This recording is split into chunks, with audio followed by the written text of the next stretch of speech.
A bestseller, a house flipper, a businesswoman, a go-getter, a big investor, a goal builder that could teach you to get richer like millions, baby. You really about to fill your savings. You about to have multiple streams to pass your children, baby. Let me teach you to get your credit on track in the long run. You'll make it all back at Catalyst and watch it all psychology black on firm, but we ain't all black. What's up? What's up? What's up, Dr. LaNée? What's up? What's up? What's up? Happy Sunday. Happy Sunday. This is so crazy that we going live today on a Sunday. But, Dr. LaNée and I were just having a conversation. It doesn't look like we were just having a casual conversation the way Dr. LaNée over there dressed. She dressed like she about to go hit the town, shouting. But no, I want to make sure I show up well for you. You know what I'm saying? I want to make sure I represent you well at all times. I sure appreciate it. Oh, you look gorgeous, darling. Thank you. But this is Dr. LaNée.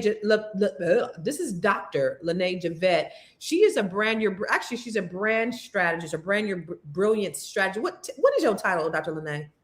I always say I'm a brand your brilliant strategist. Okay. So what I do is I specifically help Black entrepreneurs who package and sell their expertise or their brilliance, right, to monetize. So how do you take what you know and turn it into dough or shmoney, as you would say?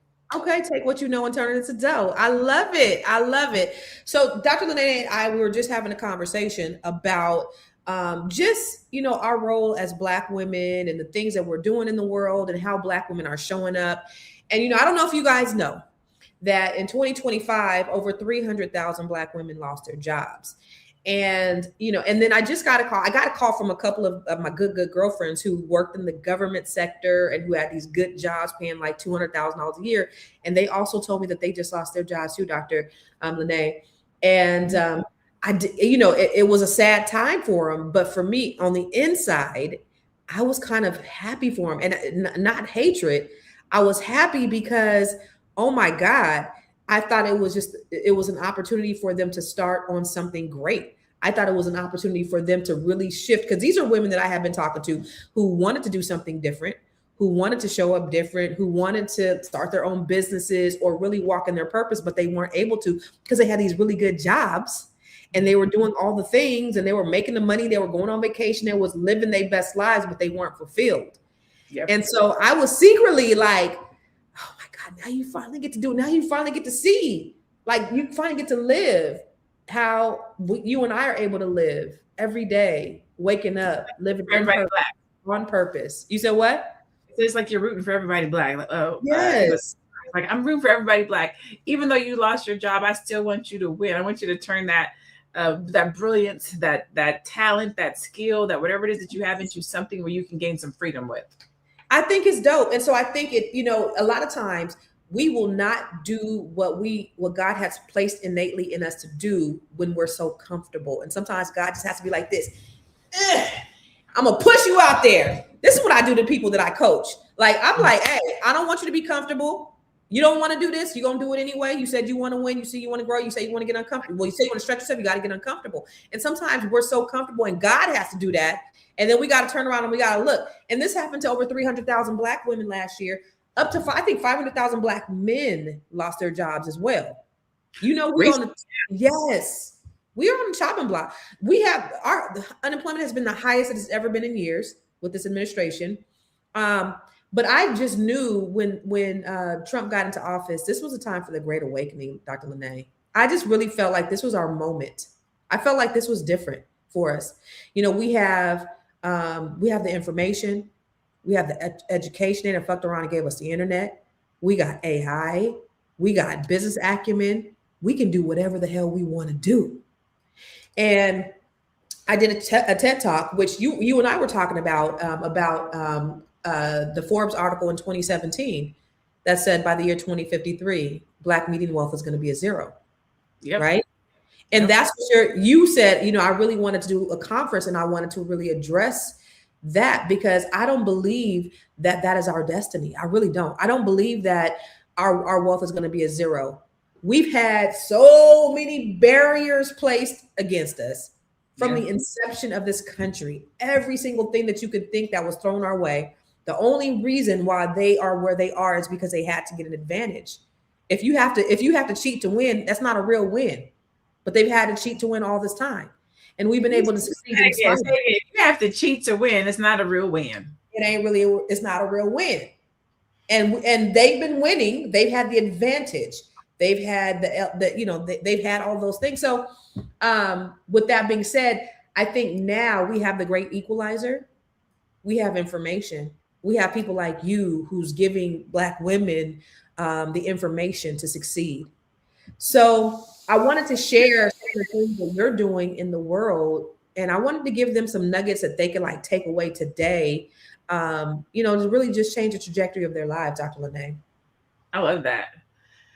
So is that a question? What can somebody take away today to? Yeah. What are some nuggets? What are some things that people can do? So like women to do. So say they lost their jobs and they're trying to figure out what's next. They got a little bit of money in 401k. They wanted to do something, but they weren't quite sure that if they should really pursue their dreams because they don't have the support. Maybe they don't have the motivation. Maybe they don't have the accountability. What's one of the things or a few things that they should do?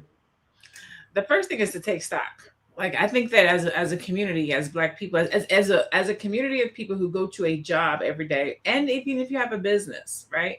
Take stock of the talent, the skill, or as I like to call the brilliance that you have, because a lot of times people discount what they know. And by discount, I mean undercharge, but also undervalue what you know.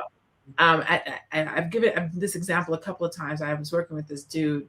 He was a client of mine, and he wanted to start a trucking business. And so we're literally going down the path of starting this trucking business when he says to me, yeah, I've been sober for the last 5 years. And I was like,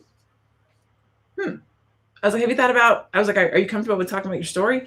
He was like, yeah, I do the AA meetings and I go and I've helped other people, get to like a year or 2 years, this and that. And I was like, have you thought about maybe starting a business around that? And he was like, nobody's going to pay me to help them get clean. Yes, they will. They absolutely will. So because you discount it, but it's only been 5 years. I was drinking. He was alcoholic. I was drinking longer than I've been sober, is what he said. Mm-hmm. So he didn't feel like it had any value, but you figured out how to do it, right? He had tried to stop drinking 3 times before he was actually able to do it, and it lasted for 5 years. So I'm like, that's brilliance. That's experience. You tried and failed 3 times. You figured out how to make it to 5 years, and you have a case studies and proof of people that you have at least gotten to a year. That is a program. That's a talent. That's a skill. That you have. So we set up his business on how to, it was something to the effect of like how to stay sober for a year. Did six figures the first year out the gate. Like, so we discount. So take stock of what you're brilliant at. Okay. So 6 figures the first year right out the gate. You coach somebody to make 6 figures right out the gate. So this is brilliant. And here's the thing about that, Dr. LaNée. A lot of us have things that we do every single day that we undervalue, that we don't find value in. We don't think that people will pay us for. People will pay you handsomely for the things you know. Like there's certain, like just for me, I've been going to train, I have a PhD, a public high school diploma. So I've been going, she has a real PhD. This is a real doctor. She actually went to school, did a dissertation and everything. She's like a real doctor. Okay. But I don't. So I had to overcompensate, and I've done a lot of training and I've been to a lot of classes and development and all that stuff. And I know a lot of stuff. And sometimes I'd be like, how do I know that? Oh, because you just taking it all in. But so with that knowledge that I have like the Grow Your Money Club, where everything that I know, I put in a training and people pay me for it. But I remember talking to Lisa Nichols. You know Lisa Nichols? Yes. Now, I was in one of her in her global leadership program, and I remember being there. And this was just a business. This was a business development for leaders from all over the world. And on one of the sessions, she was talking. She was teaching speaking, and I was like, "Why you don't teach this?" This is before she was teaching speaking, and she was like, "This?" I said, "This." She was like, "You think people will pay me to teach speaking?" Yes, you're one of the best speakers in the world. And she was like, light bulb, like, girl. She said, I didn't think people would pay me because I didn't value it because it came so easy to me. That's the thing. Oh, People say that all the time. Why would I charge for somebody for something that comes so easily to me? When I first got started, I was undercharging, and my mentor said, why don't you charge more? I was like, because I would do it for free. Like, I would do this for free.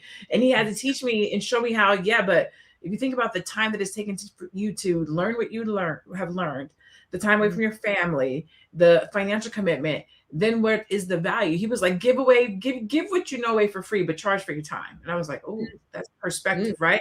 But if you think about the things that we know and the experiences that we have, the reason why we pay you is because it comes so easy to you. And it doesn't come easy to everybody else. It doesn't come easy to everybody else, and they will pay you. And so I want people, especially women, especially Black women, but I really want you to think about that. Is what is something that comes easy to you that you might not even charge for, but you don't think people would pay for because it comes so easy to you. You can actually make millions doing that. That's what people do. That's why people are making millions, is because they are monetizing their what? The brilliance. They're brilliant. All right, what's the second thing? So the second thing I would say is to get in a room with people who can help you to monetize it. Because I think that the other reason why people struggle with, like, let's say I have a client who used to work at American Express. She's a VP at American Express. And we had to figure out, how do we take what she did there and turn it into something that she can sell to smaller businesses and entrepreneurs, right? So you want to get with somebody that can say, hey, this is a talent and skill that you have, and this is how you can make money on it. Because a lot of times people don't even know, how do I turn this into money? Who came up with letting people get into other people's cars and charging for it? Like Uber, right? Who said, you know what, I'm just gonna let people get into my car? And like, we don't think about the things that we can monetize because we talk ourselves out of them. So get with other people, get into rooms where people are talking about entrepreneurship and business and monetization, so that you can hear yourself speak something out and somebody else can say, I will pay you for that. They will pay you for it. Listen, getting in the rooms, yo, I remember I used to travel with two of my friends, and we would go everywhere together. We'd go to different conferences, and then they kind of like fizzled off. Like they were like, this wasn't important for them, that. And so I started paying for VIP access and going to even more conferences and doing more things and putting more money into being in the right rooms around the right people in the right places. Mm-hmm. That access and proximity, that is what helped me to make millions of dollars. And that's what put me in rooms with people like Dr. LaNée and Dr. Boyce and Dr. Frazier and Lisa Nichols and, Les Brown and all of those people, is being in the rooms, proximity and access. It's cool to do like online stuff. That's cool. Virtual's cool. But there's nothing like being in the room. And I'm telling you right now, Dr. LaNée, that has been a game changer for me. Just being there, feeling the energy, feeling the love, feeling the vibes. And then when you're in a room, you get to go and you can mastermind with people. Mm-hmm. I have a good friend named Nasser El Arabi. His name, he goes by the Duru. Have you ever heard of him? The Duru? No. He's a real estate guru. He says he's a Duru, not a guru. Love him to death. Love him to death. He actually really helped me with my first book. He's really popular. He helped me with my first book. He was like, anytime I needed anything, I could call him up and, because he wrote a book before me. But one thing, I would watch him. I had seen him at like Tony Robbins conference, and he was like, I want to schedule some time with you, and I had just seen him on, he was working in a call center when I met him, and he was making like $14 an hour. He's just post dumb shit online, and he was really, really funny. And then he got into wholesaling, got into flipping, got into real estate, and now he's a multi-millionaire. But I watched that man go to conferences, pay the mastermind, pay $50,000 to be in this room, to pay this coach for that. And look at where he is right now. Same with me. I mean, I paid my coaches $50,000, $30,000, $20,000, $5,000 to be in those rooms, but also to get that knowledge. I was watching, I think something online the other day, and this guy said he paid $2.5 million to have dinner with Warren Buffett. And the guy said, was it worth it? He said it was worth every penny.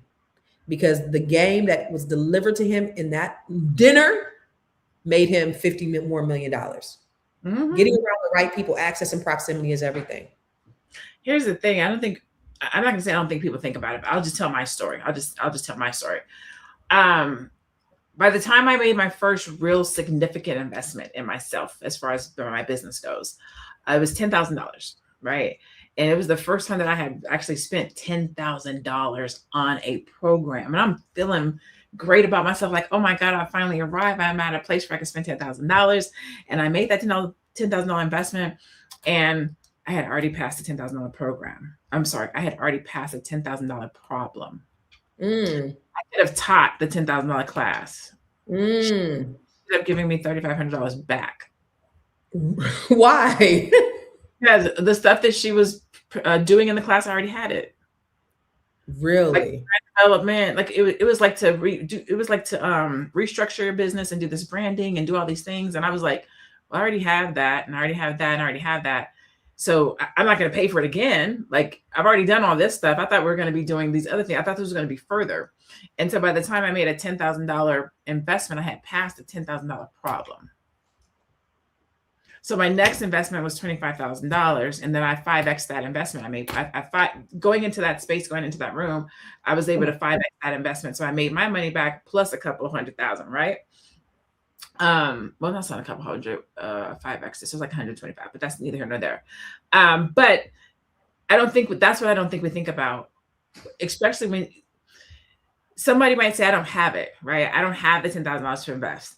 But I was sitting in a conversation the other day with at NABO, and they were talking about how do you know when it's important? How do you know when it's time to hire? And the lady was saying that she needed an operations manager. And she was saying, but she didn't have the funds to hire an operations manager. And so she said in the end, she buckled down and she did everything that she had to do to get an operations manager because she was drowning. She said when she got herself as an operations manager, her revenue 3X'd. Didn't have the money to pay for it. She buckled down. I forget exactly what she said that she had to do to make the money for the operations manager. And when she hired them, she was able to 3X revenue. And I'm saying all that to say, a lot of times we think, I don't have it. I don't got the money. I don't have this. But you don't realize that when you figure it out and you find it and you get in the room, you actually make more money. I was a little bit disappointed with myself that I had waited so long to make a $10,000 investment. I did have it. I was scared. I was scared of spending that money and not knowing if I was going to make it back. And by the time I was past it. I think that's the problem that most people have is they have the money to invest in themselves, because I'm telling you, Dr. LaNée, I've invested, I own real estate, both commercial and residential. I invest in stock. I have a marijuana dispensary. I invest in different types of things, but the biggest investment that I've made is in myself. And a lot of times people don't bet on themselves. And so they'll have the money, but then they'll be like, well, what if I don't make the money back? And that holds a lot of people up. And that's the reason why they stay stuck where they are, because they fail to invest that money into themselves so that they can 10X their return on investment. The people who make the money are the people that are investing the money. If a man will pay $2.5 million to sit with Warren Buffett for dinner and said that had made him money, that made him $50 million, right? Then you could spend your little $200, your $500, your $5,000, your $25,000, your $30,000 if it's going to get you. Because I know, listen, I spent $30,000. I made $1 million. Was it worth it? Absolutely. If the $30,000 is going to make me $1 million, I'm going to do it, and I'm going to rerun the play again, and I'm going to run the play again, because I know that I'm a sure thing. I know if I'm going to spend that kind of money, and that's the difference too. We can have a program and we can let people in the program for free. The people who get in for free ain't going to do shit. You know why? Because people don't value free. But the people who pay $5,000, $10,000, $20,000 to get into the program, they're going to do everything that you tell them to do, and they're going to get that return on investment, because they are not going to waste that money. And that's the same thing with me. If I'm going to spend $30,000 on a coach, I'm not going to just make my money back. I'm going to make a profit, because I'm going to do everything I'm supposed to do in order to make that money back. Yep. And you have to go into it like that. I think so. To your point, I think that's why people get, are scared or fearful. Like, if you don't know, if I'm parting ways, one, I'm gonna show up prepared, right? I'm gonna show up like I got to get everything that I need to get. I need to make sure that I get this return on my investment. That's one. And then two, I'm going to work that environment. Hey, how are you doing? Hey, do you want to collaborate? Do you want to? And then three, when I get home, I'm going to open up whatever I learned and start applying it. Right. A lot of times we go into spaces and we spend our money and then we go home and we're like, well, I didn't get anything. Did you not get anything? Or did you not use what you got? That part.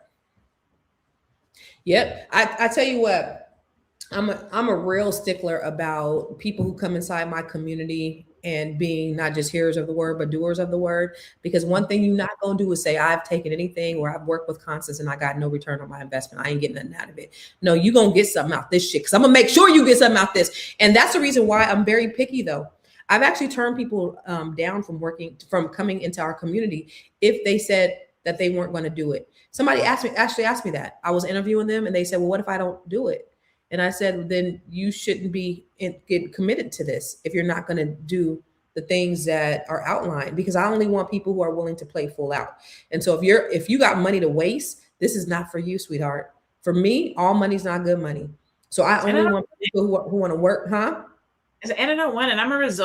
I used to say I'm a results horse. Somebody was like, that's not very ladylike, but I'm a results stallion. Yeah, I'm a results junkie. I mean, I don't know if that's any better, but I like results. I need results. I am addicted to results. I need to know that you are doing well. Like that's, 100%. I show to know that if I don't know that myself as a servant and I'm serving you and you're not getting it and you're not doing well and you're not promoting and you're not progressing, then I don't feel like I'm doing what I'm supposed to do. And now it's affecting me. So I need to know that you are seeing results. Or I fire clients, and this is not to make go left, but by fire, I mean, if I'm not a benefit to you, I'm hurting you.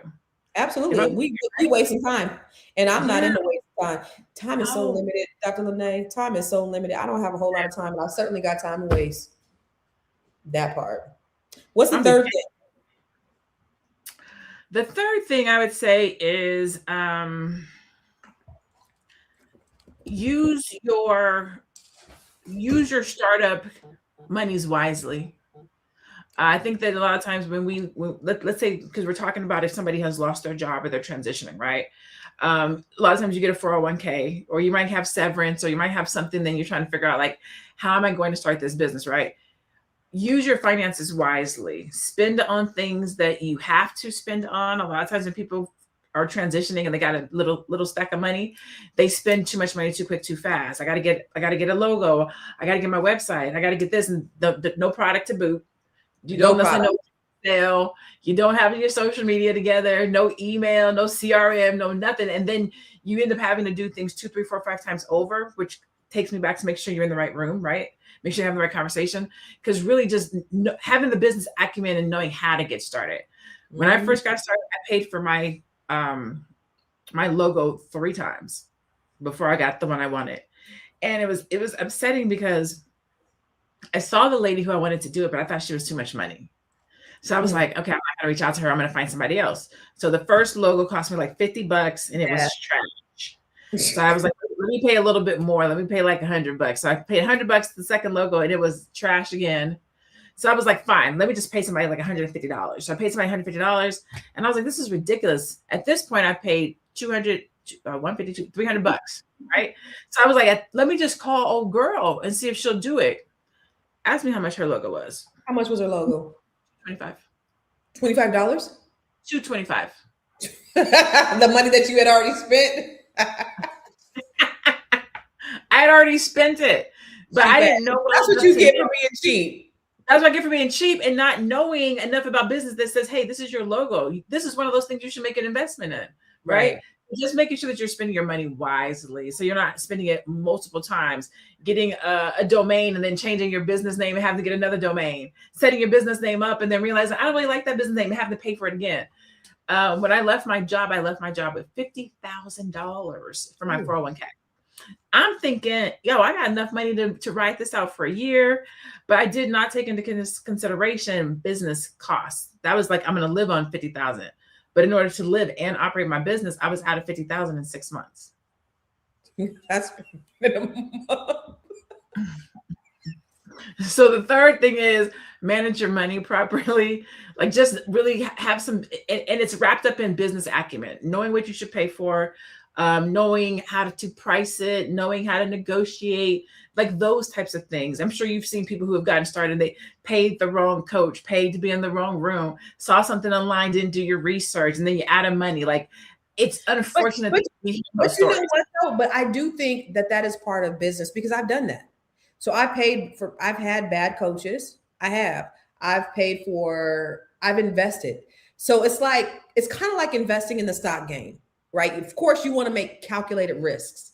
You want to make sure that you study your investment before you make that investment. But sometimes you may make the wrong investment. And so what I don't want people to do is get discouraged because they do make the wrong investment, because I've made wrong investments. Yeah. So like I've invested in shit that I've spent $150,000 on that gave me no ROI.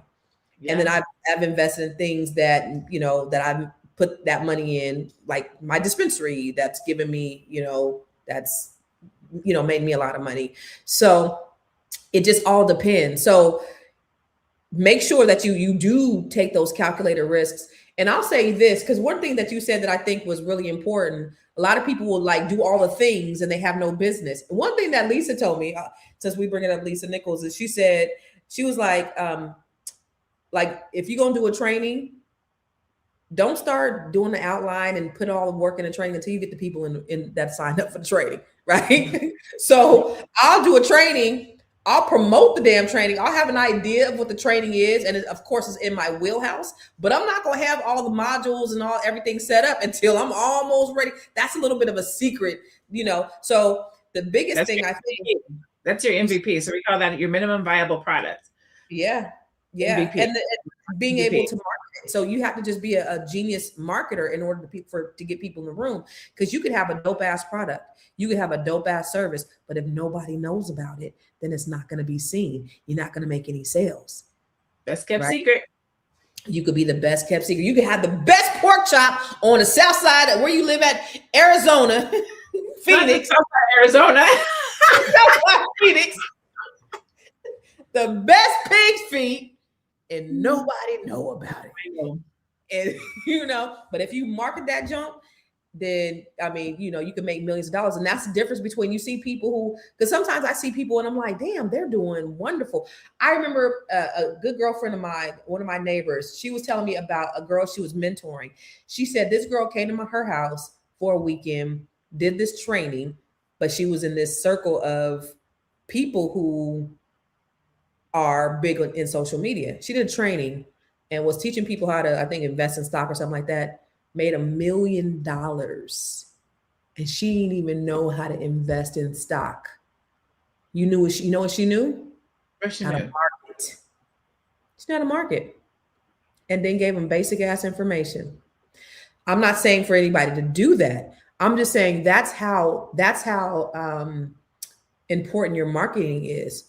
Getting eyes in front of people, so that they can know who you are, so they can see you, so that they know what you do. Now, if you have somebody like that, she's gonna make that $1 million one time. She'll never make that $1 million again, because it's kind of like eating a Twinkie. No substance. Ain't got no substance.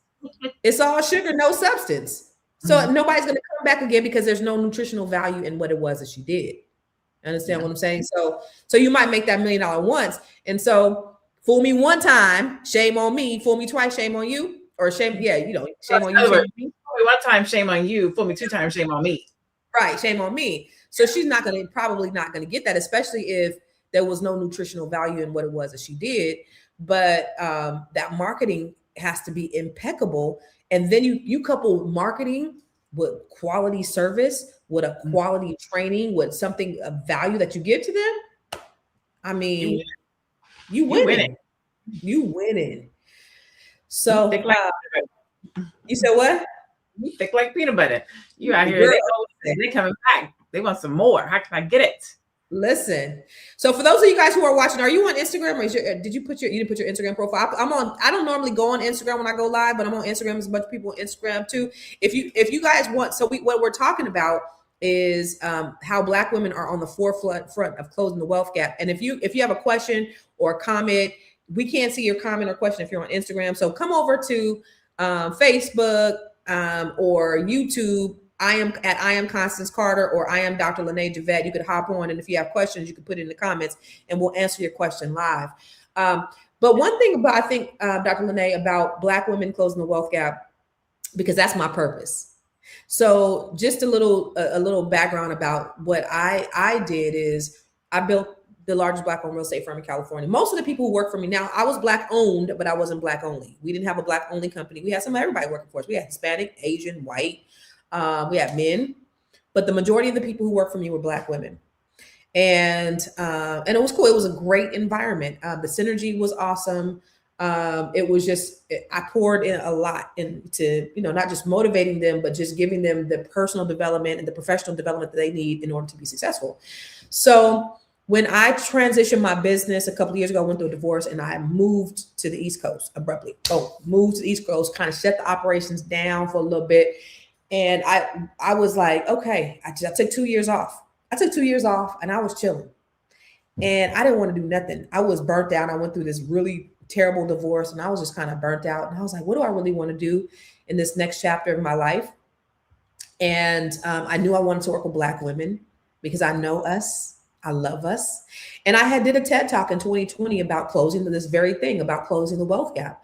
And I talked about, what that meant. And I don't believe it. Somebody's in the comments talking about, no, it's going to take 228 years. I don't believe that. Mm-hmm. Listen, look at what we've gotten with what we've had, right? 44% of us are homeowners in spite of redlining, predatory lending, us not being able to get FHA loans, GI bills. We were still, 44% of us were still able to get homes. Okay. So that's glass half full, because only 70% of them have homes. You would think 100% of them have homes with no obstacles. With obstacles, still 44% of us have homes. And that should be lower considering, right, the obstacles. So I know what it is. I know about our resilience. And so for me, it was like, okay, what do I want to do in this next chapter? And it was like, I really want to work with Black women because I know I speak the language. I know who we are. I love us. I know what our pain points are. Where, we work hard. You give us food, we gonna make a meal. You give us a house, we gonna make a home. You give us a seed, we gonna make a goddamn baby. So we're all the things. And there's an African proverb that said, when you teach a man, you teach an individual, but when you teach a woman, you teach a nation. Because men, they're gonna learn. That's great. They're gonna build. And when I talk about teaching Black women, I'm talking about teaching everybody. I'm talking about the community, right? So with Black women, we're not just going to hear it. We're going to teach our children. We're going to show our husbands. We're going to teach our communities. So for me, it just made sense. My passion being Black women, my purpose being closing the wealth gap. What can I do in this chapter of my life to really close that wealth gap? And that was to work with Black women. And that's the reason why I have Net 7 Collective. I came up with Net 7 Collective, which is a community of Black women from all over the country. And Dr. LaNée, when I tell you, it was more than I ever thought it could be. I knew I had this vision in my mind because I sat down, I visualized it, I manifested it, all the things, I did all the work and all the things. And I called the ladies, I attracted the ladies. And this community is, we have some of everybody. We have coaches like you, we have doctors, and we have lawyers, we have judges, we have IT professionals, we have housewives who are transitioning, we have people who lost their job, we have IT professionals, we have entertainers, we have entertainers mamas, we have actresses mamas, we have, just all kinds of different women that run the gamut that are inside this community.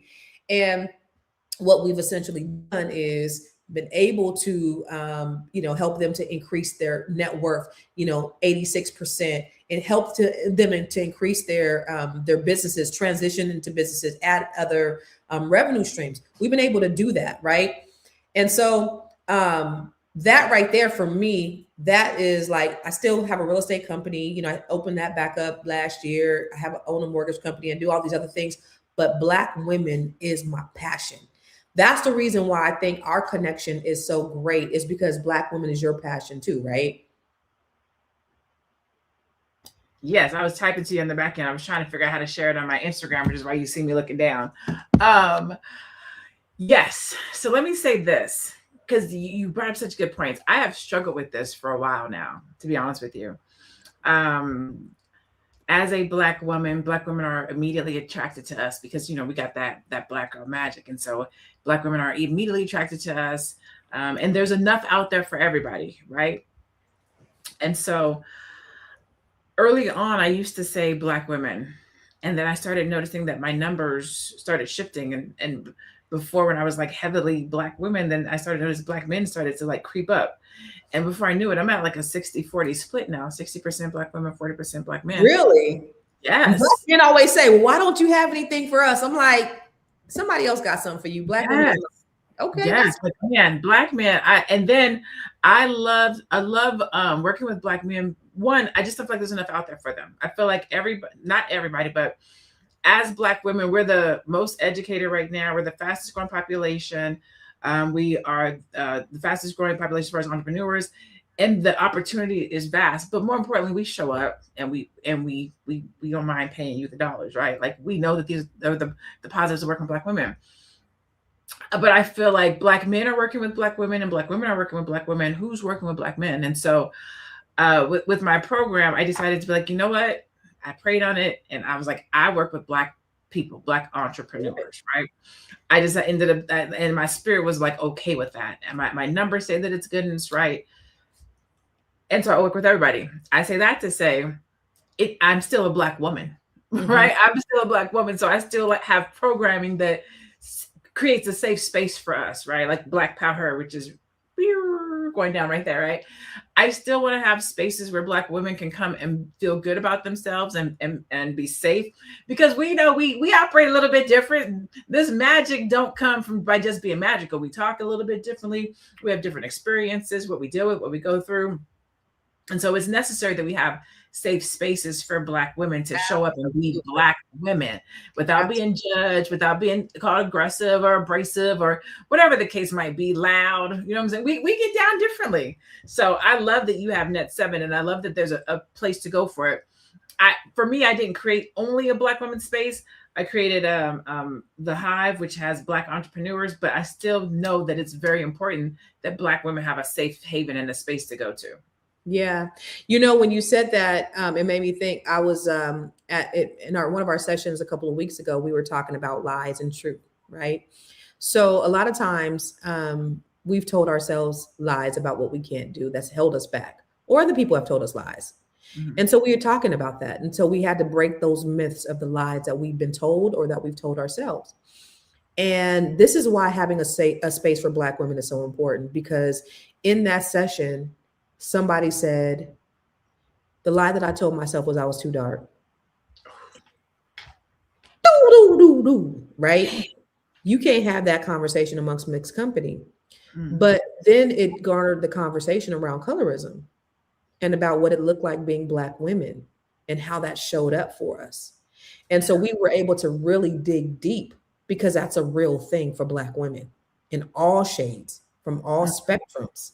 And so for me, it was such a rewarding conversation. I actually had an agenda that day that we're gonna, because I have curriculum. Like you go to the Net 7 website, there's a curriculum, and we gonna get to some strategies. But sometimes we just got to get to the mindset piece. Mm-hmm. We work on mindset on every session, but we just dug deep in there and just kind of had some breakthroughs around what that looked like, and how it showed up, and how those were lies, and how we are beautiful, and how we aren't aggressive, and how we, and we have to walk differently. I even in my real estate company, I remember having a conversation with one of my agents. She was like, I was at this white company and they told me that they went and walked their dog and people were petting their dog, and they went and walked their dog and knocked on people's doors and asked them if they want to sell their homes. They were able to get a listing that way. And I went and walked my dog and people were scared. Yeah, you can't do what white people do. Can't do the same thing. You can't do the same thing. You just can't. Somebody else was like, well, I was watching this, this one guy, this one sales guy, and he's like, I don't go in, white guy, old guy, his name is Mike Ferry. I don't go into anybody's house. I'm in and out in 30 seconds. I get the listing and I bounce. You are not a white man, Black woman. Not only do a lot of white people don't trust us, but Black people don't trust us. So we got to go in there. We got to schmooze. We got to be their best friend. We can't do what they do. We can't have the same conversations that other people have. And so we have to approach business in that way.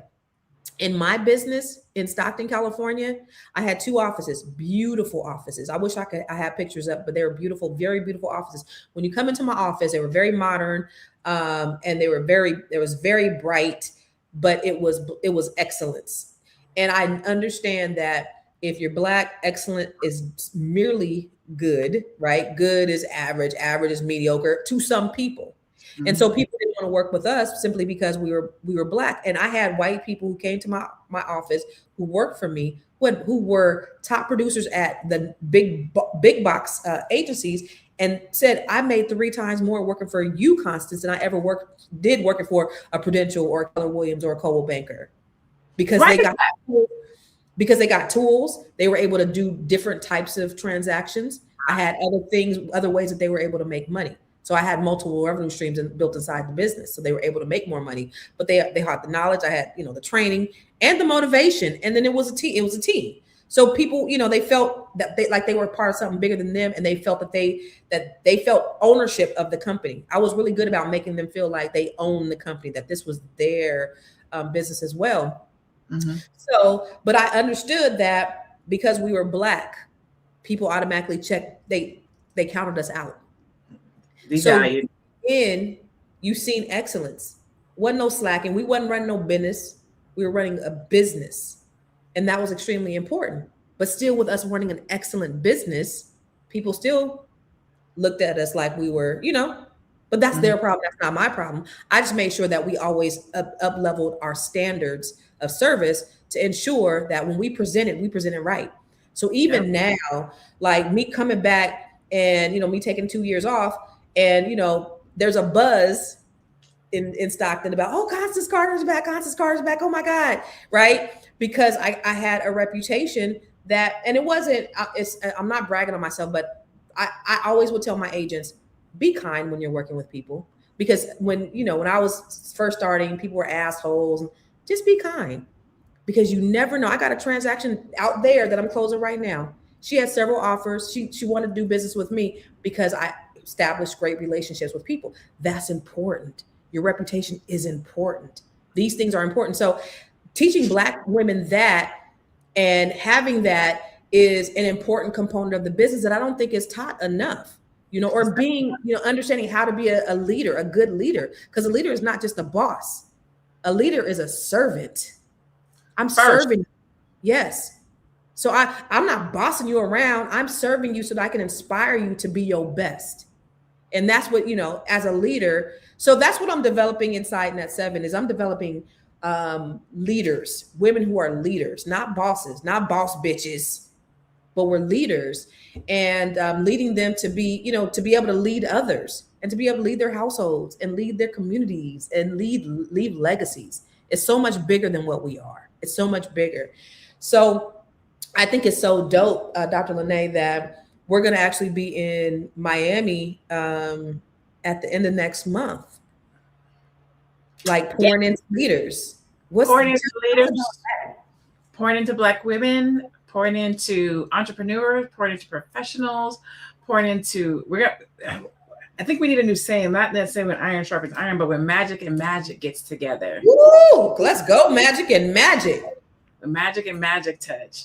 And it is to be, I guess, like I would say, like a lot of times people go to conferences and you go and you sit and you, like I kind of talked about this a minute ago. You go, you sit, you take notes, you leave, and you don't do anything with it. But you feel good in that moment. You get shish boom ba, you get kumbaya, you high five, you do all the things, and then you go home, and then you like you get excited. You go to the conference, you get to the conference, the room is right, the dancing is right, everything is going great, and then you go back home, right? Yeah. Next month, what we're going to be doing, we're going to get women into the room. We're doing a CEO work room, because I'm glad you asked. It is a space where we get to come and do work. It's a smaller room. It's not like hundreds of people, because you can't, I got to make sure I say this right. You can get something done with hundreds of people in a conference. Let me say that you can. But what we're doing in this workroom is we're making it more intimate so that you can have your questions answered. Meaning we can work with you. You can ask Constance, myself, or some of our other guest speakers a question, and they can respond to you. We are printing out a workbook for you so that when you leave, you will have everything written in your workbook. In 2053, they're saying that Black wealth is going to be at zero.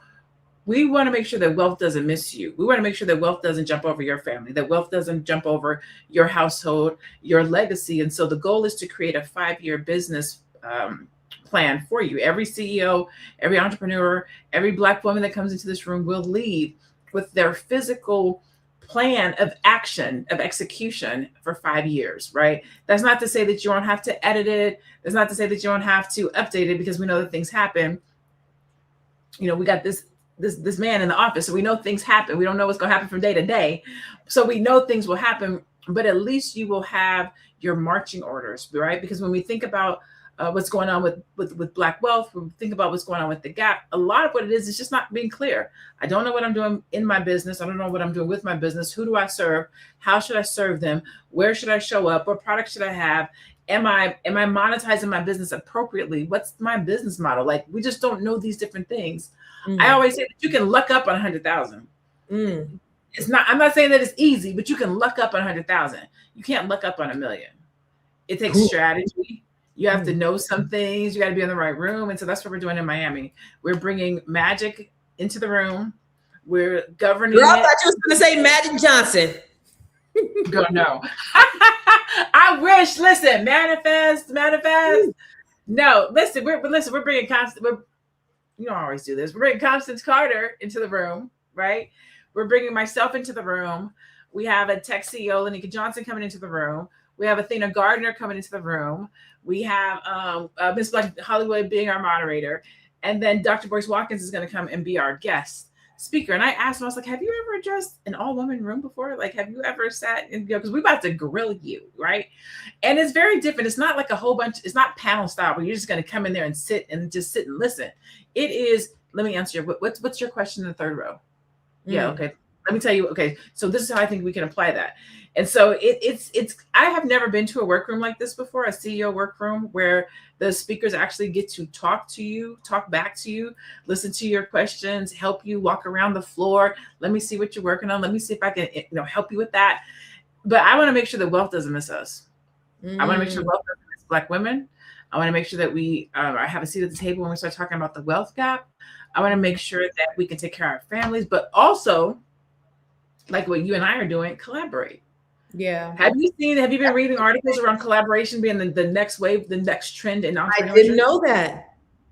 Collaboration. I always see entrepreneurs in other communities collaborate. They do events together. They promote each other's products and services to each other. Like, they go out and they make money together. Yes. It is hard to be an entrepreneur. It is hard to put up all the money by yourself. And if they're not giving us capital, collaborating and saying, I don't have to do everything by myself is the way to go. So a part of this room is getting around other women who do business that you can collaborate with, that you can work with. You can take some of the load off and say, hey, you do fashion, I do makeup. Do you want to do a beauty and clothes event? Like, you don't have to do it all by yourself. Yeah. That is so brilliant. And that's what we need to do. Dr. George Fraser is one of my mentors, and he's a brilliant networker. But one of the things that he often says is that Black people, we work in silos too much, and we have to start working together. It's kind of like, we're all doing different things separately. But what if we were able to come together? This is a weave that could not be broken if we were able to come together and we were able to utilize our strengths and our talents. And that's the reason why, like, the people that I coach, I do strengths assessments, because I want to see where they are, because I believe that we should operate in our strengths rather than our weaknesses. And you collaborate with the people that maybe you're not as strong on, and you bring those people in, and then you work and you stay in your own lane. You really understand how to stay in your own lane. And so this is brilliant. That's one of the things, collective economics, paramount. Y'all, paramount for our success. Asians have the lowest voter turnout in the country, but they are the most insulated when it comes to politics. Why? Because they have the economic power. Why? Because they practice collective economics. I was growing up, I grew up in San Jose, California. and we have a large Asian population. It ain't no joke. And I remember when I was growing up, we used to laugh at them because they'd be like 15 deep in the house. It'd be 15 of them up in the house. We'd be like, look at all them Asians in the house. They own San Jose. Every strip mall is owned by them people because they mastered the art of collective economics, of collaboration. That is key. We have adopted, Black people, this rugged Eurocentric individualism that is not innately in us. We are communal by nature, but we've adopted what they do, and that's not who we are. So because they've sown this discourse in us and this negativity and all these things about us not trusting each other, we're crabs in a barrel, we're better, I'm better than you, and all that shit, that we've started to adopt those same talking points, and therefore we don't work together as much as we should, but we can. And notice what other people are doing and how they are getting ahead. And so when they're talking about us not being able to close a wealth gap, oh yes, we will. Because I think what's happened in this administration with everything that's going on, there's been a great awakening happening, because now we see exactly what the fuck has been going on all these years. These people have been lying dormant, waiting for an opportunity to be able to talk like they talk and act like they act. They've been quiet. The civil rights movement made everybody shut up. It made everybody. They're like but they've been wanting to talk. They said I'll be quiet, just like when Debo punked him. But when he leave, I'll be talking again. When Trump came in, they were saying, when Charlie Kirk was there, they were saying he's finally saying the things that I've been wanting to say that I have not been able to say. They finally been given permission. So that's what we're seeing. We're seeing exactly who they are. So guess what we got to do? We got to be exactly who we are. We got to get information. We got to stop the distrust, and we have to start collaborating and working together. That is the way that we will close this wealth gap. Absolutely. Absolutely. And I mean, it's required, like, if we truly saw ourselves the way that they saw us, really saw ourselves as resilient, if we really got on one accord, if we really were a community, like we say, the Black community, like if we really were to congregate, collaborate, and lock arms, man, we'd shut this thing down. You think about this. We don't know it. When people, they are not, think about your history. Think about the DNA that is in you, Black people. Let's just talk about that real quick, because I need you to really understand your DNA. People, they don't fear weakness. They don't fear inferiority. They fear your power. Ain't nobody working that hard to stop nobody that they think is beneath them. They can't operate when the playing field is level. They just can't. They know your genius. They know your greatness. So what Dr. LaNée said is, if we only seen ourselves the way they really see us, see, they using that reverse psychology to act like that's not what they see. But they really see you as powerful people. If we saw us as the way they seen us, man, we get information. We get information. So I think that's like literally every day I wake up to make sure that there's a place to get information, right? To make sure that I'm speaking into Black people, to make sure that I'm speaking into Black women, to make sure that I'm creating products, goods, and services for our businesses, to empower us, to go against imposter syndrome. Nobody else on earth deals with imposter syndrome like Black women and Black men do, right? Less in our community. If you look at what they're showing us on TV, if you look at the music that they're pumping into our communities, where are the good, wholesome family shows? We were talking about this the other day on Finding Your Money. We grew up with Cosby Show, A Different World, Living Single, Family Matters. Like, it was ingrained in us to have wholesomeness. What do you have on TV now? Love and Hip Hop. Like, all of what is good, like they're trying to take it and tear it apart and destroy it. But we have to work to make sure that doesn't happen. And so, being a servant leader, as I would like to believe that I am, the goal is to serve the community and just make sure that to leave it better than it was when we got here, to figure out opportunities to collaborate. I used to be a horrible collaborator, but now thanks to people like Constance, you get the right network of people, the right community people. You can call up and say, hey, you want to do this conference with me? Hey, do you want to do this with me? Hey, how do you feel about doing that? I called Constance one time. I'm a pat you on the back really quickly. I have the Hive, right? Constance has Net 7. I have this program, this community called the Hive, and it's really around working as a collective, right? If you think about bees and how they all come into the hive, they all have a job, but they all work as a community. The hive doesn't function, the hive doesn't produce unless we all do it. And so one of the things that we do in the Hive is bring in different people. And one of the things that I want to teach this community is real estate. And I was telling Constance, I was like, I would ask you, but I know you already have your own thing. And so you don't have, she was like, girl, what are you talking about? She was like, I'm gonna be there. Just tell me when to be there. I'm gonna be there. I was like, are you sure? She was like, yes. She was like, you have your people. I have my people. And, she was like, I'll come. And you want to be around people who are not competitive, who are not jealous, who want to see you win, who understand that there's more than enough for everybody. You can't serve all the people. And it's a lot of work. There's work out here for everybody. Everybody. People. And here's the thing, especially working with Black people, y'all, we have been so taken advantage of and left out of that we gonna need help for the next 150 years. So we all need help. And I can't serve some people don't want to work with me. They want to work with Dr. LaNée. Some people may not want to work with her. They want to work with me. And it's okay because we all gonna eat. But I will say this. She said, I'm not that great of a collaborator because I just be like, let me know when to show up, but I ain't doing a whole lot of work. You send out the email. I always tell my daughter, we got a little podcast. Tell me where my mark is. Where do I stand? Tell me what am I gonna? I'm the talent. Just let me. So listen. I'll do it. I'm gonna be there. Let me know what you need me to do. Like I used to be in Jack and Jill. We used to do this crab feed, right? We had all these type A personalities and everybody wanted to be in charge. I'm like, just tell me where you want the tables moved. Cause I don't just, I'm just keep me behind and say, whatever you need me to do, I'm here. But I'm not going to be the one that's telling everybody. I'm not going to be directing. I'm not her. If you need me to direct and do all that shit, it ain't going to be me. But I'll show up. I'll move the tables around. Sometimes you just need people to show up, though. Yeah.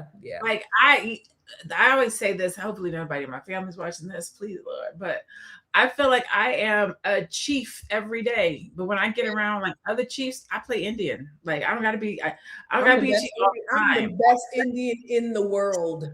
Let me Indian it out. Tell me what you need. Where do you want me to go? What you need me to do? I'm an Indian in every other setting other than what I have to be. Like if I have to be on and I gotta do my shit, I'm a chief there. Everything else, you tell me what I need to do and I'll be there. But I'm not going to exert any extra energy. I was talking to my daughter before she got on. She was like, what'd you say? You're so like calm. You're so calm. You were talking, I'm assuming you're talking to your son. I was talking to my daughter. Was that your daughter? Yeah. What does it? Okay. That's how I was like, damn. It ain't no whole lot of elevation. My assistant used to be like, how do you just stay? I don't have a whole lot of energy to exert to a lot of things. My focus is that's why I got my ass kicked in a divorce. Cause I just didn't want to fight. He kicked my ass. I brought a knife to a gunfight. I was like, take it here. I can make it again. Let me go. But anyway, I digress. There's a couple of questions. If anybody wants to ask a question, if you're on Instagram, you want to ask a question, you guys come on YouTube, go to I am Constance Carter on YouTube, or even on Facebook, or go to Dr. LaNée at I am Dr. LaNée Javette. Yeah, there you go, right there. I was like, but so there's a couple of questions on here. I want you to answer. Okay, so Dr. Vibe Show, what's up, Dr. Vibes? Dr. Vibe. Okay, so what is the biggest challenge you both hear from Black women when it comes to entrepreneurship? I'm gonna say the one. If I don't say it, you're gonna be like, that's not it. So let me just throw this one out there. Money, right? Capital is the biggest one. I need money to operate my business. we know that one. So I'm going to skip that one and say business acumen. And knowing like I have this business and I don't know what to do. Like that's like one of the biggest things that I hear Black women say about starting a business. Oh, we are starting businesses, and I say starting, emphasis on starting businesses faster than everybody else, but we don't necessarily know how to operate our businesses. We know we have a concept, we have an idea, we know how to get the logo, we know how to get the domain, we know how to get the website, but then what do I do? How do I actually make money? Where do I go? How do I show up? What do I sell? So that's usually where people get caught up, is the clarity on how they're going to monetize. At least that's what I hear with my clients. What about you, I'm in Constance? agreement. I would say I'm in agreement totally. One is they know they want to do something. They don't know what to do. So they don't have the tools and the strategy. So they don't have that. They don't have the motivation, and they don't have the accountability. So they don't have the tools. Sometimes they need somebody to help motivate them. So they need coaching, right? So you have Dr. Phil, you have Phil Jackson. He coached Michael Jordan and Kobe Bryant. He coached two different championship teams. These are champions. Michael Jordan, the best player in the world. Kobe Bryant, one of the best players in the world. But they needed a coach like Phil Jackson in order to get them to their greatness and get them to the championships, to get them 12 rings that he was able to get. So I think TD Jakes talks about having a coach. Oprah, people who play at high levels, they need people to help them. I have coaches. You have coaches. We pour into ourselves. You know, YouTube is good. Be on YouTube, but it only take you so far. You need somebody who's going to give you the experience, who's going to give you the help, who's going to hold you accountable, who's going to give you the strategies. So I think those are things I think that a lot of women don't have, and just people don't want to invest in themselves. They're afraid to do that, and you know, scared money don't make money. Period. Pooh. And then Dr. Vibe said, what suggestion do you have for Black men when it comes to supporting Black women entrepreneurs? That's easy one. Support them. I would say one of the reasons why I love Black men from the entrepreneur space specifically is I have Black men that will see me online and will buy my product, my service, my coaching for their wife. They'll be like, you need to go sit with you. Listen, I bought it for you. Here you go. So I love that. I also love that I have women, some of my coaching clients who have been like, hey, I need you to work with my man. I need you to work with my husband. Hey, do you mind if I bring him with me? Hey, do you mind? I'm surprised because you cute and things, and they be letting they men come work with you, girl. Like I have one of my clients. I meet with them separately. I meet with her and I meet with him completely separately. She was like, I don't want him in my business. He has his own thing. He wants to get started. I want you to help him get it started. All right. So, but what can men do for women? It really is supporting. Right. What does that look like? It could be that maybe your wife, your sister, your niece, you know, somebody that wants to start a business, invest in them. Either invest in their business or invest in getting them the business knowledge, acumen, coaching that they need in order to start their business. That could be a class, that could be a course, that could be taking them to an event, that could be sponsoring them at an event. Again, we're starting businesses faster than everybody, but we don't have the tools. So you can support a Black woman entrepreneur by helping her to have the tools or buying something from her so she has the money to invest in herself. I'm in agreement. I mean, I say support and encourage and support. So supporting by her little business. Yeah, right. But like pour into, you know, my love language. I was just talking about this the other day. My love language are words of affirmation. I just want somebody to encourage me. I just want somebody to pour into me. I just want some and acts of service. So words of affirmation and acts of service. And I want you to do for me. We could touch too. We could do all that. We can do all that other shit.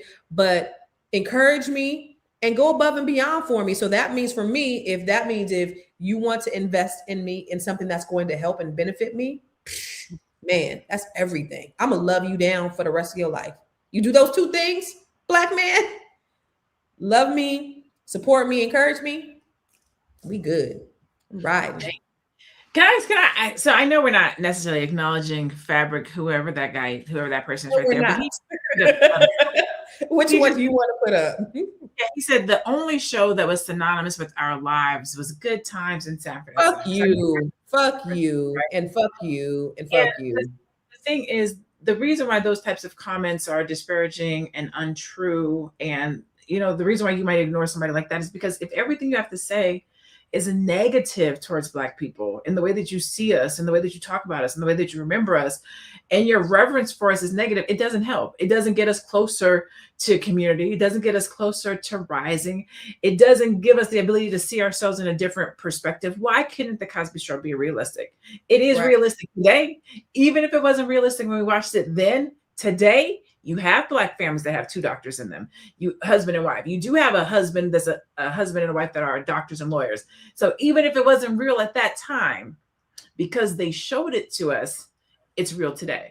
Impossible. Even though maybe all those kids weren't going to HBCUs the way that they showed it in a different world, a lot of people wanted to go to HBCU because of it. So because we put positive images in front of us, people believed what was possible, and now we have what we have today.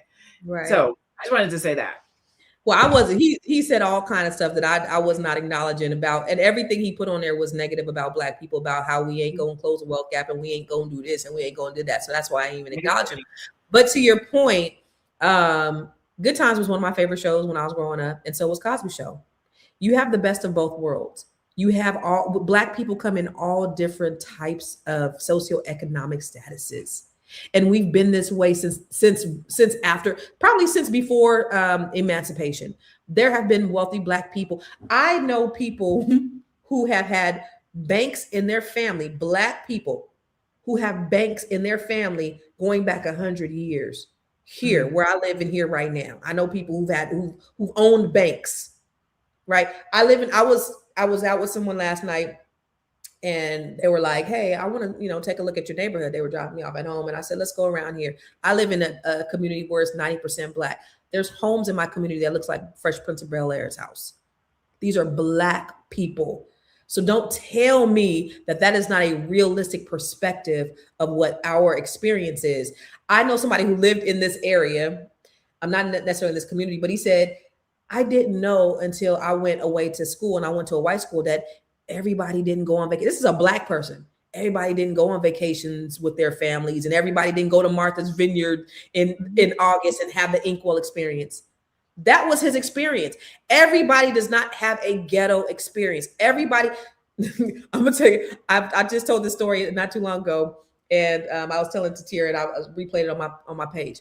I had a neighbor. So I lived in an affluent neighborhood in California before I moved out here. So I had this neighbor. And we were friends. I say that loosely, but she had moved out, and she had some Black tenants that moved in. And so they were moving out, and she calls me and she goes, hey, Constance, I'm going to see if they want to buy the house, but I don't think that they could afford it, blah, blah, blah. Well, she knows I own a mortgage company. I said, okay, well, let me know how I can help you.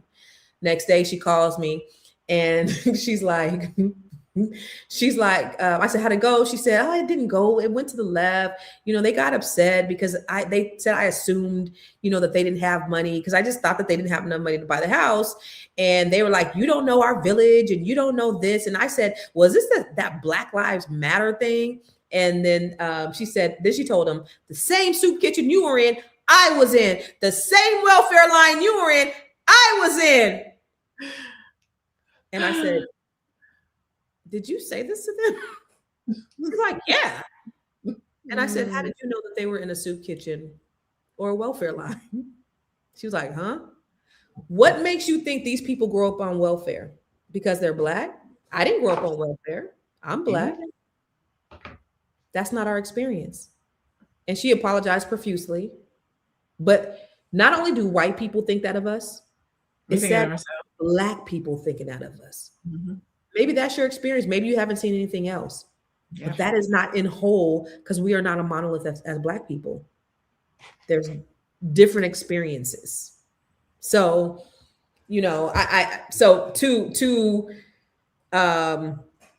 guess answer his questions or negate whatever his statement was. Our experience isn't just good times. But actually, my experience growing up was a little good time-ish. It was a little good time-ish. You should have those moments, right? Like you have to be the gambit. You need a little bit. I had a mom and a dad, but we had some struggle time. We had some ghetto moments. I wasn't raised like this. I wasn't raised like my kids. However, you know, that all Black people don't have the same experience. And so quit putting us in that box. And I hate that. Let's see. Affirmations are a very kind gesture because sometimes we just need to hear things, and that's motivation in itself. It costs nothing. Yes, just tell me something. Just tell me something good, baby. Just tell me something good. Tell me that you love me. Yeah. So if you guys have any questions for me or Dr. LaNée, you guys can come on YouTube or on Facebook and ask the questions. I see there are comments on the Instagram, and we can't put them up on the page. At least make it quiet. I might be able to try to them to increase their business. All right, there we go. Let me see if I can make it. Yeah. So we can't put. So if you're on Instagram and you have a question, come over to YouTube. And if not, we're gonna head out. But Dr. LaNée, can you tell them, because I want as many people to be in the room as possible.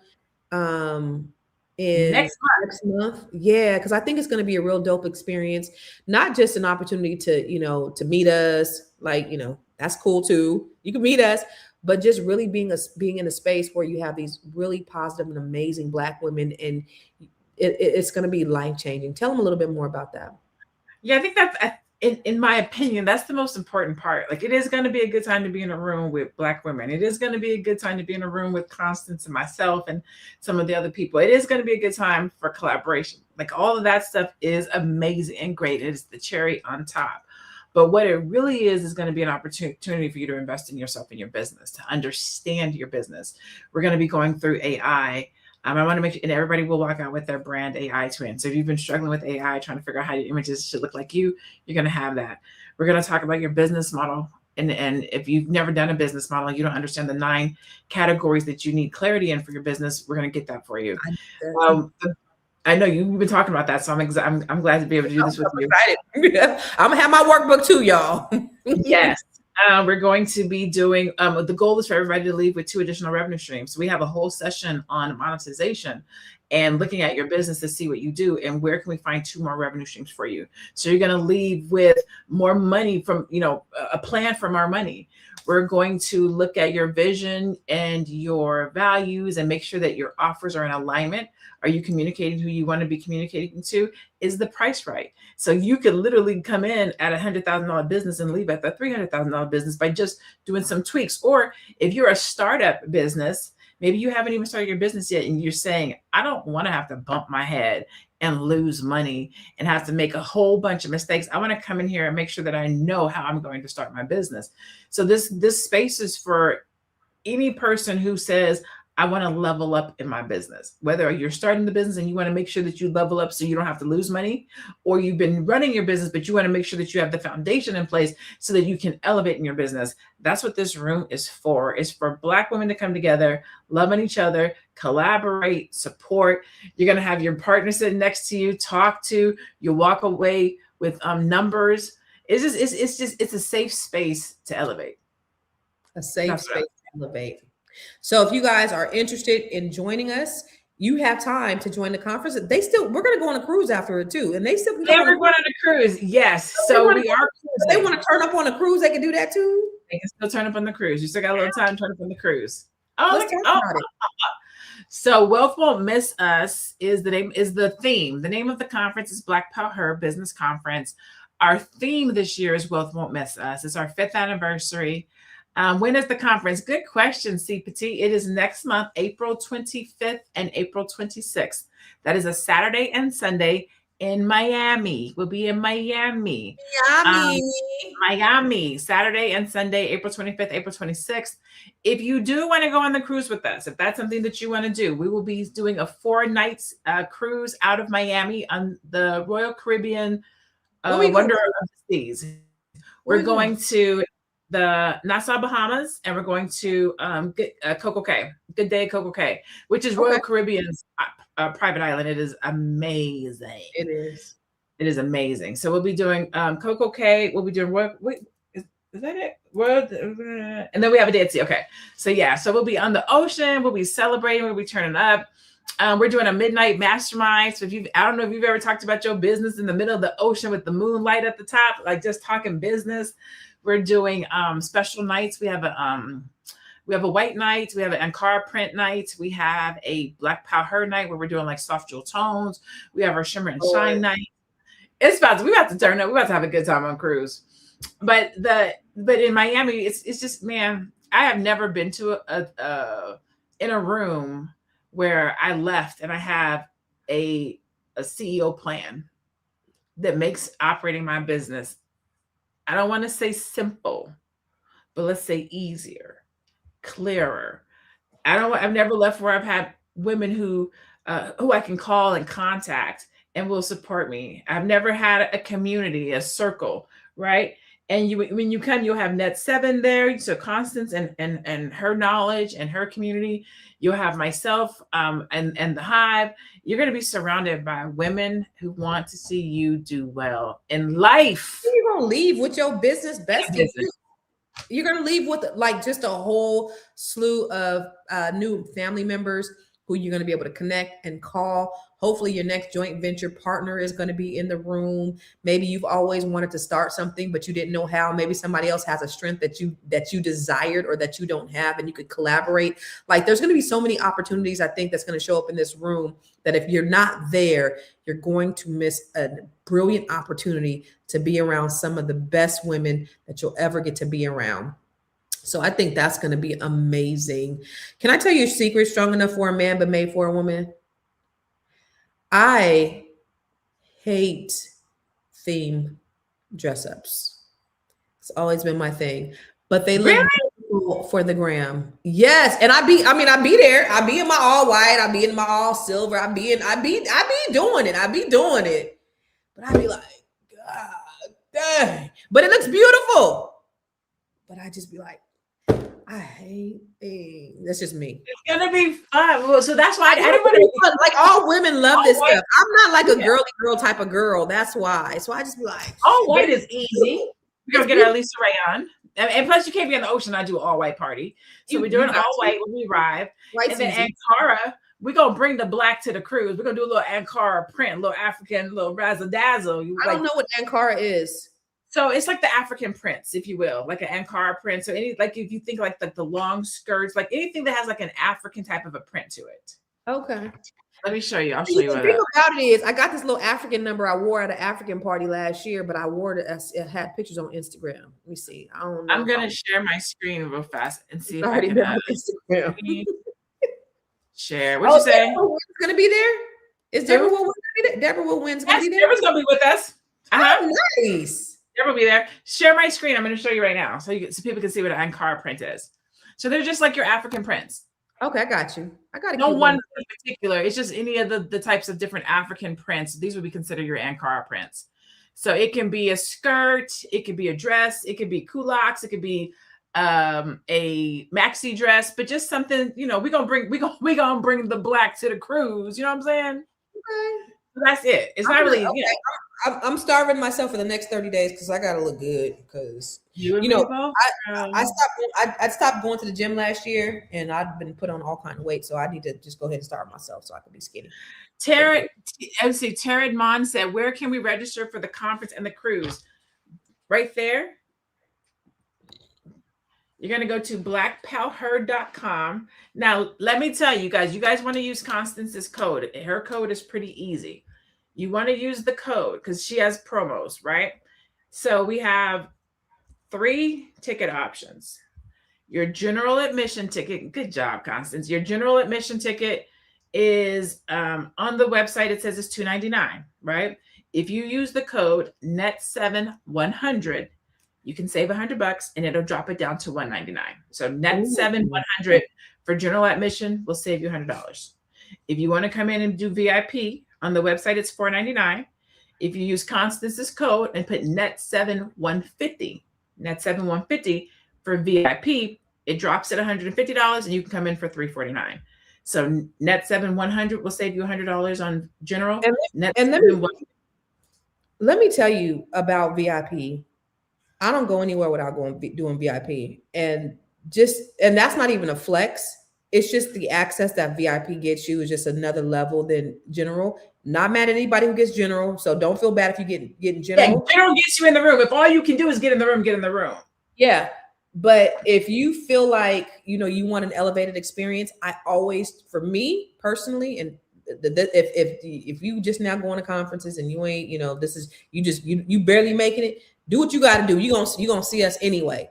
But I always try to do VIPs, and VIP just has given me access and proximity a little bit more than general in the conferences that I go to. No matter what, I try to do VIP for sure. And this is no different. I was telling conference before, my girlfriend Lanika, she does bougie brunches. She flies around the country and hosts these 5-star elevator brunches. When she came here to Phoenix, the brunch was $200. Just for going to brunch was $200. And I have convinced her to come to Miami, and she is hosting a bougie brunches on Sunday while we're there. So we just keep elevating the experience, right? Yeah. And then for the cruise, Taryn Mom, if you are interested in cruising with us as well, on the website, it says to contact Julie, right? But if you know that you're interested in the cruise, do contact Julie, but also reach out to me so that I can escalate this, because it's happening so fast. So if you are interested in the cruise, you can go to the website. You can also just, if you DM me on Instagram, I am at Dr. Javette, I will walk you to her to make sure that we can get you on the cruise if that's something that you're interested in. The last thing is, we're down to 37 seats. So if you are interested and you know you want to come, 2 things. We only have 37 seats left. So we're get your seat. And number 2 is, if you need to stay at the hotel, at a bare minimum, get your hotel room by tomorrow, because our hotel rate, which is $150 less than what's on the website, will be expiring this week. I'm hoping I can get it extended to Friday, but right now it's tomorrow. So if you're even thinking about coming, book your hotel, at least at minimum. But get your conference seats, because they are going. There's only 37 seats left. Yeah, better get it. I hope to see you guys there. I think what I'm looking forward to the most is just being able to meet people and to be able to share and love on the people who come, and to be able to just support in and give them everything. Because what you're going to get from both Dr. LaNée and I is everything. We're going to give you everything. I don't believe in being a gatekeeper. And so whatever, every knowledge, any question, whatever access, we got hella access to, whatever I have, anybody who's in our community, I'm definitely willing to give you access to whatever it is that we have. So, but I'm looking forward to really just sharing with you guys and meeting people and just becoming friends with the folks that show up. That's gonna be it for me. Yes. Dr. Vibe. You see, Bay Love says, where is the link for the cruise, or how do you inquire for tickets? There it is right there. blackpowher.com, BLACKPOWHER.com. And you can use the code NET7100 for general. It'll save you $100. Use the code NET7150 for VIP, and it will save you $150. But you just go to blackpowher.com.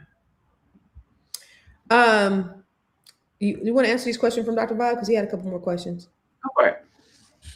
He got a lot of questions. Damn, Dr. Vibe, what you on Chat GPT right now? What we doing? No, I'm just kidding. How are Black women redefining wealth beyond just owning a home, and what alternative assets are they prioritizing? Ooh, that's a good one. I'm trying to figure out how I answer that. Let me tell you how I would like to hope that they're doing it. Let me say it this way.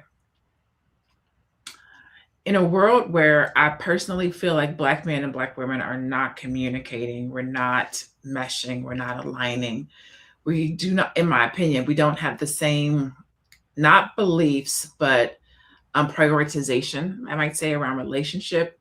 I would like to hope that we are redefining wealth beyond our money, beyond our financial stability and the dollars and cents that we have in our bank account, and that we are looking at wealth as coming together, as family, as building a legacy, as partnership, as working together.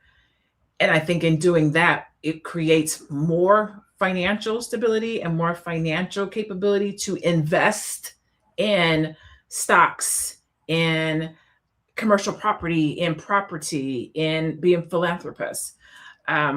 I think that we do a lot as single individuals, especially as single Black women, to invest in things and think, and our belief is if we have these financial things, we're going to be okay. But I would really like to see us get to a place where we are looking at family as wealth, and we're spending as much time and energy in connecting with brothers as brothers would spend with connecting with us. So that's what I would like to see.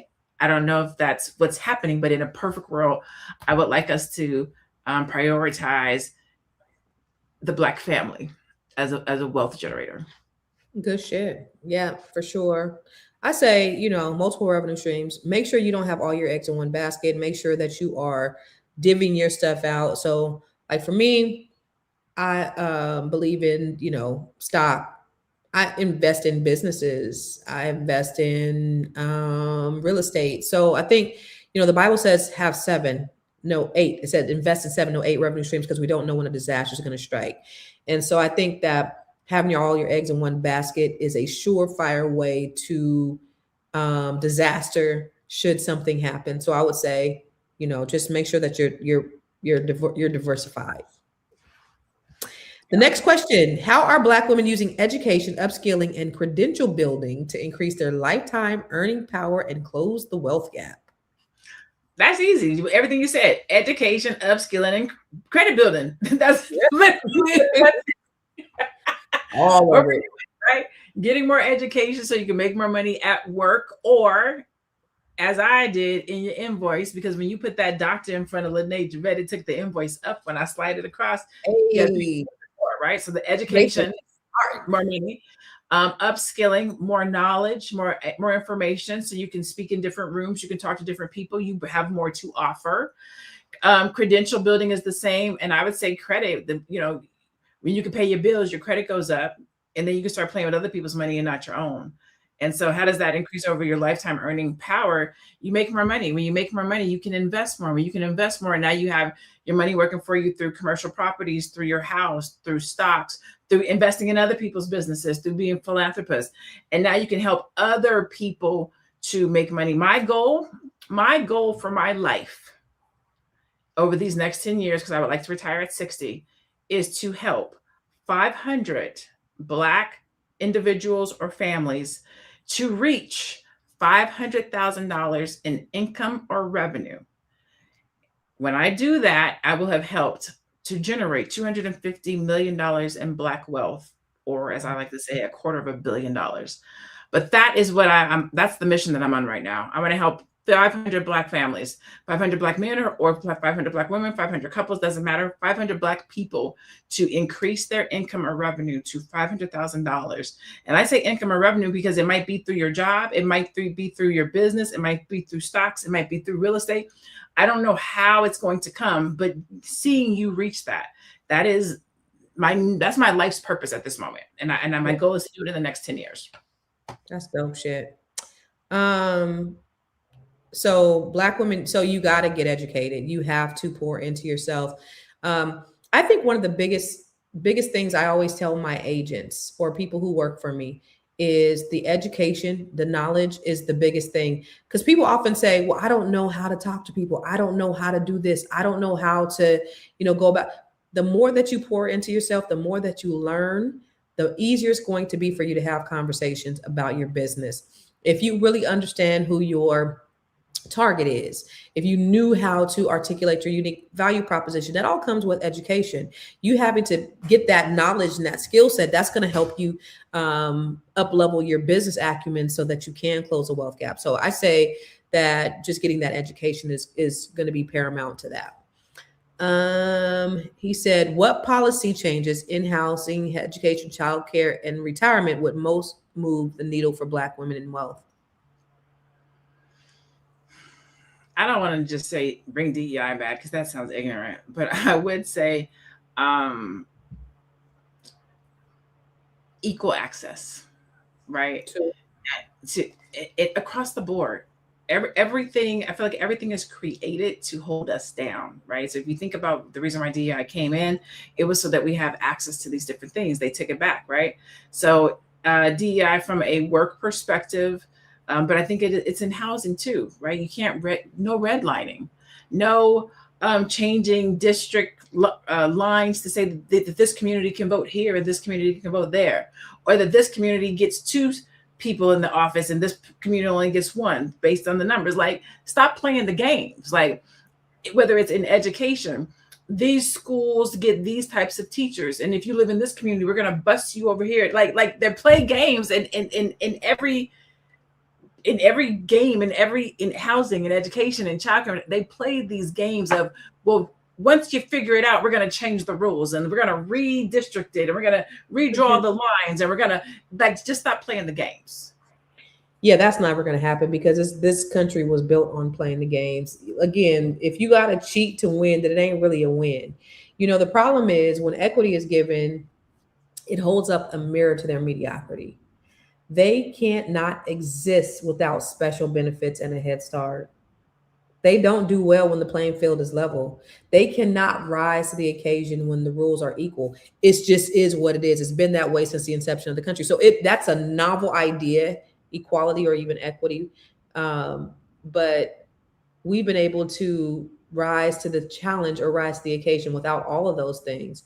So we can't be reliant. I think that's a big thing, is we can't be reliant on policies, on politics, on anything from the government. Black people, nobody's going to save us but us. Nobody's going to save us. We got to save ourselves. And we've done a damn good job in spite of. We've been a social experiment since the inception of this country, from slavery to now. Do not blame yourselves for the positions that you're in. Not saying that we didn't contribute to our own demise, because we did, but we've allowed them to do that by the things that have been done to us. We don't have a lot of the power. And I'm not saying that we're victims, but we just don't have a lot of the power.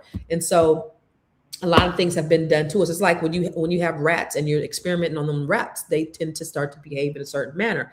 That's what they've done with that power. But I think we're in a time of great awakening that we just have to know that we got to depend on ourselves. We got to be self-reliant.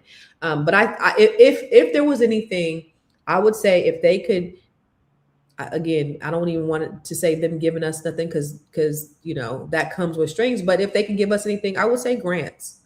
Give Black people, give us access to funding so that we can fund our businesses. You give us that little bit of thing, and man, you don't even know what we about to do with it. But you can't depend on any policy changes from the federal government that's going to be sustainable to help us, because they just don't give a fuck about us. We got to give a fuck about ourselves. That's Democrat or Republican, in my opinion.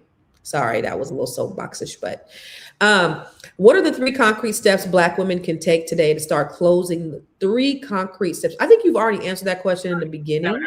Yeah. So we already answered that question in the beginning, but thank you for those questions, Dr. Vibe. Those were really good. Let's see. Any other questions before we head out? As Black couples, we should be able to build our wealth together and have loving relationships with one another. That is the idea. That would be lovely. The reason I ask so many questions because of Fly Nubian Money, I don't get the chance to because there are so many people. Thanks for asking my questions. I appreciate you asking the questions, though. This is good shit. We appreciate you.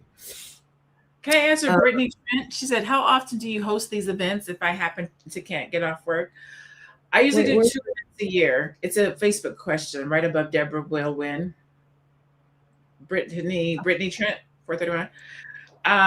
And I believe Constance hosts events as well, but I do 2 events a year. I usually do one so I don't know if you guys know this, but April is Black Women's History Month. So I do Black Power or some type of a women's focused event every April, at least for the past 5 years. Really? April, Black Women's Month? Black Women's Month, yeah. So you have Black History Month in February, you have Women's History Month in March, and then you have Black Women's History in April. That's why I do Black Power in April. All right, I'm gonna have to do a special for Net 7 in April then. Yep. And then I do one in October. The one I do in October is Brand Your Brilliance Live. And that, well, actually, I'm not calling it that. It's called CEO Re-Up. And that is all around doing your strategy and preparing and getting yourself ready for the new year. So I do 2 events a year like this, 2 big events like this. This year, I will be doing CEO Summer School, which I'm pretty geeked about. Constance, I haven't talked to you about that yet, but I would love for you to come facilitate. And it'll be like a 1-week program where we kind of just refocus at the half-year mark. And so I will start doing CEO summer school, but not a lot because we coach. So usually I'm in the weeds with my clients coaching. So it's hard to kind of do these types of events, but usually twice a year, 2 to 3 times a year. Good shit. Do you do events like this? Oh, so for me, you could tap into my communities. I do go to my website, constancecarter.com, and you can see how different ways you could work with me. So go to constancecarter.com. I got all kind of stuff on there. Anything that you are interested in that maybe that may pique your interest, go to constancecarter.com and see how we can work together. I do some wealth coaching. I do some credit coaching. I do Net 7 Collective. I have the Grow Your Money Club. I have the Bring Your Idea to Life training getting ready to come up. So I have all kind of things that I do. So just go to my website and check it out and see if there's something that is really resonates with you. In any of those ways, you'll be able to work with me directly. And then, what is really keeping us down? We got multi-million-dollar Black NFL players that don't come up to the community uplifted. I was on someone's panel. They said the Black NFL and the Black NBA, that's not their jobs. Okay. I think again, we got to save ourselves. We can't be worried about nobody else. It's what are we doing? Yep, you're right. There are a plethora of grant opportunities available. Knowing how to apply is the key. Applying collaboratively is vital. That's good. That's good. That's great information. Does becoming an MWBE help the Black community? A minority woman-owned business enterprise? Yeah, I'm going to say yes. My easy answer is yes. Yes, it does. Or yes, it has. What does it mean going forward, right? We don't know yet because this other thing just happened. Historically, yes, it has. Hundreds of millions of dollars is earmarked for MWBE ventures. We don't know what that means right now, but historically, yes. And people are still getting certain. Yeah, it's gone. Anything that's to help minorities is through the government from a DEI perspective, but there are still smaller organizations that have earmarked money. So I work with Tito's Vodka. Tito's Vodka has a $1 million initiative that they do they don't call it DEI, right? But they do call it. So a lot of the businesses are not using minority language anymore. They're using, 50-year-old brain, what is it called? It's called disenfranchised or communities, underserved communities. So they're calling it different. So underserved communities, disenfranchised, and they're still using MWBEs as their barrier of entry. So if you're certified, if you're but they can't call it DEI, they can't call it minorities, but they are still doing things.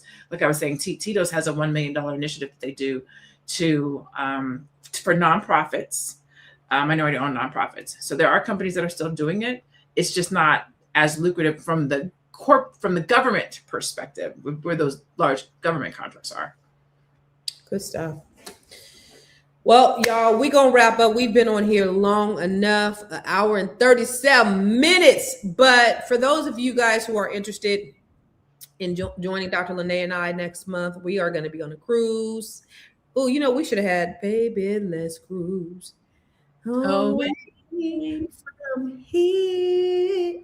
Yeah, so we're going to be cruising. If you want to cruise with us, if you want to come to the conference with us and walk away with your 10-year, your 9-year plan and your 5-year plan and the 9-point plan and all that stuff, which is what I'm going to be learning too, be in the room, make sure that you are in the room, because this is going to be something that's going to be life-changing. You're going to have some powerhouses in there that's going to give you some good game.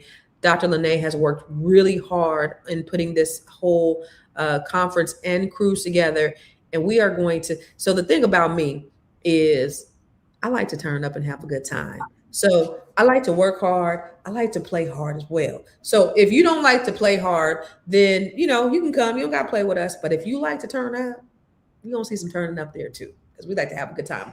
I don't do nothing if fun ain't involved. And so if it ain't going to be fun, I don't want to do it. So this is going to be an amazing time. So you guys go to blackpower.com and get your tickets. Use the code net7100 or net7150 for the VIP. I'm looking for the Black Power. Net7100 or net150 for the code. If you want to sign up to get the discounts. All right, y'all. All right. We appreciate you guys hanging with us. Y'all hung with us for a minute. So thank you for hanging with us. It's been a lot of y'all on here and we appreciate you. We'll see you. Bye, everybody. Thank you so much.